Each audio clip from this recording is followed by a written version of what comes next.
नमस्कार, good morning, जोहार। JCERT की डिजी स्कूल में आपका स्वागत है। तो प्यारे बच्चों, पर्यावरण अध्ययन विषय पर चर्चा के दौरान आज हम जानेंगे भोजन के खराब होने की पहचान, भोजन के खराब होने के कारण, भोजन के जल्दी खराब होने से बचाव के तरीके क्या क्या हो सकते हैं, इस पर भी हम बात करेंगे। उसके साथ साथ हम लोग यह भी जानेंगे कि भोजन के परिरक्षण अर्थात उसे खराब होने से बचाने के प्रति लोगों को हम कैसे जागरूक कर सकते हैं, वो चाहे घर के परिवार हो या समाज के लोग हो या स्वयं खुद भी हम किस तरह से हम इसके प्रति सचेत रहें कि हम भोजन को बर्बाद न होने दें।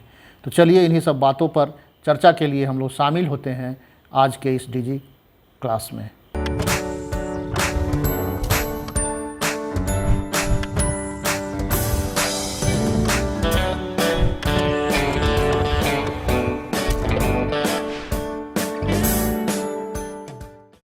आइए हमारी दुनिया कक्षा 5 पाठ संख्या 6 मुझे ताज़ा खाओ के भाग 1 में सबसे पहले हम लोग जानेंगे कि भोजन की बर्बादी किस प्रकार होती है, हमें किस प्रकार भोजन को बर्बाद होने से बचाना चाहिए और अगर भोजन को हम बर्बाद करते हैं तो उससे क्या प्रभाव पड़ेगा। तो सबसे पहले हम लोग चलते हैं पहले भाग में, मिलते हैं कुछ बच्चों से जो आज अपनी शिक्षिका के साथ एक पार्क में पिकनिक के लिए आए हुए हैं। मैं तो छिलका रोटी और धुसका लाया हूँ। मेरे टिफिन में तो चाउमीन और केक है। मैं तो आलू के चिप्स, बिस्किट और चॉकलेट लाई हूँ। मेरी अम्मी ने मुझे ब्रेड ऑमलेट और रसगुल्ले दिए हैं। अरे मेरी आलू गोभी की सब्जी तो खराब हो गई है।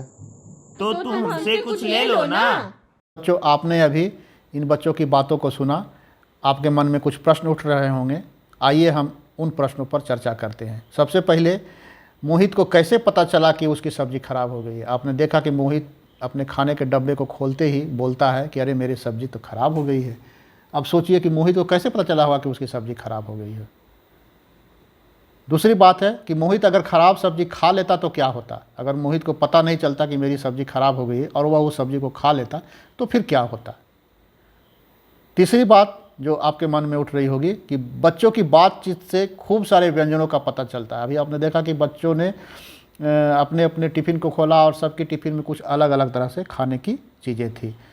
आप ज़रा सोचिए कि उनमें कौन कौन सी चीज़ थे। अगर आपको याद है तो आप लिखिए उन सभी के, अगर आपको याद है तो उन सभी खाने की चीज़ों के नाम लिखिए और चर्चा करके पता करें कि वे किन चीज़ों को मिलाकर बनाई गई थी। खाने की जो अलग अलग चीज़ें हैं, या तो सब्जी है या पूरी है या केक है, तो ये जो अलग अलग चीज़ें हैं वो किन चीज़ों को मिलाकर बनती हैं, इस पर भी चर्चा कीजिए आपस में। और इस बात पर भी चर्चा कीजिए कि बच्चों ने मोहित को अपना खाना लेने को कहा, यदि आप उनकी जगह होते तो क्या करते।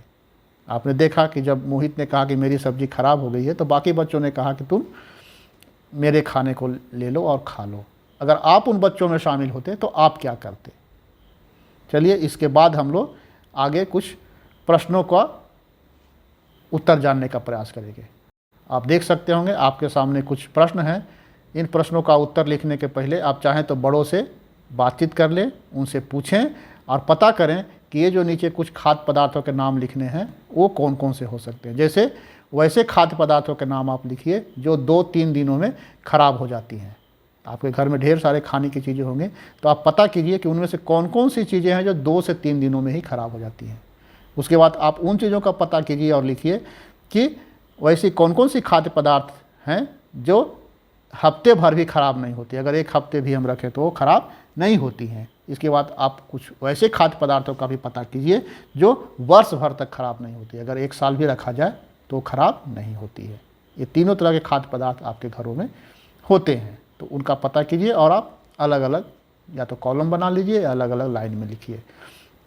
इसके बाद आप ये भी पता कीजिए और लिखिए कि अगर आपके घर में खाना ख़राब हो जाता है तो आप क्या करते हैं। कभी कभी होता होगा बच्चों कि आपके उपयोग से कुछ खाना बच जाता होगा, किसी कारण से खाना ज़्यादा बन जाता होगा या खाना बनने के बाद आपके घर के परिवार के कुछ लोग बाहर चले जाते होंगे।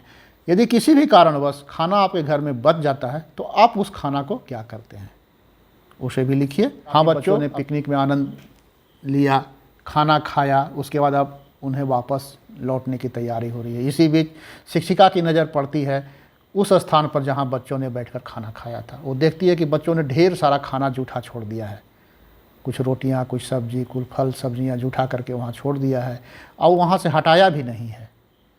तब शिक्षिका के मन में याद आया कि हाँ, बच्चे विद्यालय में भी मध्याह्न भोजन के दौरान खाना की काफ़ी बर्बादी करते हैं।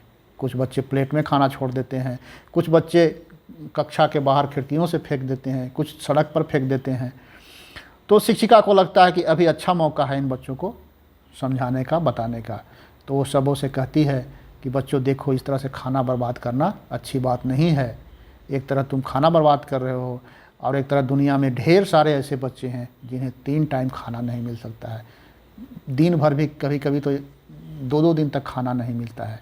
सोचिए, अगर आप इस खाने को बचाते हैं तो ऐसे कई बच्चों को खाना मिल सकता है।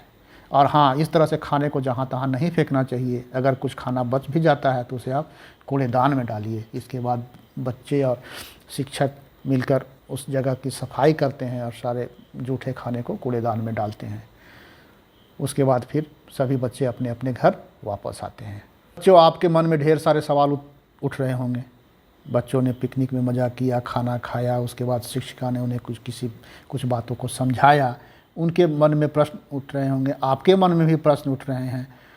तो अब ज़रा कौन कौन से प्रश्न हो सकते हैं?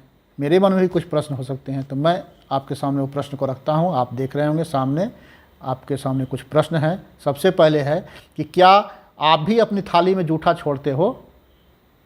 हाँ, तो क्यों? यदि आप भी अपने थाली में खाने के बाद कुछ जूठा छोड़ देते हैं तो क्यों ऐसा करते हैं? क्या आप हमेशा ऐसा करते हैं या कभी कभी करते हैं? अब अगर करते हैं, जूठा छोड़ते हैं, तो अब आपकी क्या राय है? अब आप क्या करेंगे? चलिए, इस पर बात कीजिए। इसके बाद आप इस बात पर भी चर्चा कीजिए कि क्या आप इधर उधर खाना गिरा देते हैं? क्या खाना आपको जो मिलता है तो खाना को इधर उधर गिरा देते हैं? अगर गिराते हैं तो क्यों? अगर नहीं गिराते हैं तो अच्छी बात है। अगर गिराते हैं तो फिर आगे से आपका क्या विचार है? चलिए, आप ऐसा नहीं करते होंगे, तो क्या आपका कोई दोस्त ऐसा करता है? क्या आपका कोई ऐसा दोस्त है जो खाना जूठा छोड़ देता है या इधर उधर फेंक देता है? अगर कोई दोस्त ऐसा है तो आप क्या करते हैं? क्या उसे आपने कभी समझाने का प्रयास किया? अगर नहीं किया तो अब आपका क्या विचार है? अगर आपका कोई ऐसा दोस्त है जो खाने की बर्बादी करता है, खाना का जूठा छोड़ देता है, इधर उधर फेंक देता है, तो आप क्या करेंगे उसके साथ? उसे आप किस तरह से समझाएंगे इस बात को? ज़रा सोचिए। इसके बाद आप इस पर भी विचार कीजिए कि क्या आपके माता पिता कभी ठेले खोमचे की चीज़ें खाने से रोकते हैं? अगर हाँ, तो ऐसा क्यों करते हैं? आप इस पर चर्चा कीजिए। आप उनसे बात कर सकते हैं, आप पूछ सकते हैं कि क्यों हमें ठेले और खोमचे पर खाना खाने के लिए मना किया जाता है, खासकर वैसे ठेले और खोमचे से जहाँ साफ़ सफाई और चीज़ों को ढक कर नहीं रखा जाता है। इसके साथ साथ आप इस बात पर भी चर्चा कीजिए कि आप अपने विद्यालय को स्वच्छ रखने के लिए क्या क्या करते हैं। आप खुद क्या करते थे? आपके बाल संसद के सदस्य या बाल संसद के तरफ से क्या व्यवस्था थी, क्या रूटीन थी? आप इस बात पर चर्चा कीजिए, याद कीजिए। और अगर आप विद्यालय की साफ़ सफाई में अब तक कुछ आपका योगदान नहीं था, तो अब इसके बाद आपकी क्या राय है? ठीक है। उसके बाद फिर हम लोग मिलेंगे रूपा से, जो एक दुकान पर गई है केक खरीदने के लिए। अब फिर हम लोग विचार करेंगे कि रूपा वहाँ केक खरीदने के पहले किन किन बातों का पता लगाती है। इन सब बातों को हम जानेंगे इस पाठ के अगले भाग में। धन्यवाद बच्चों, इस पाठ का पहला भाग समाप्त हुआ। अगले भाग में हम मिलेंगे रूपा से, जो खरीदने से पहले हर चीज को अच्छी तरह से परखना चाहती है।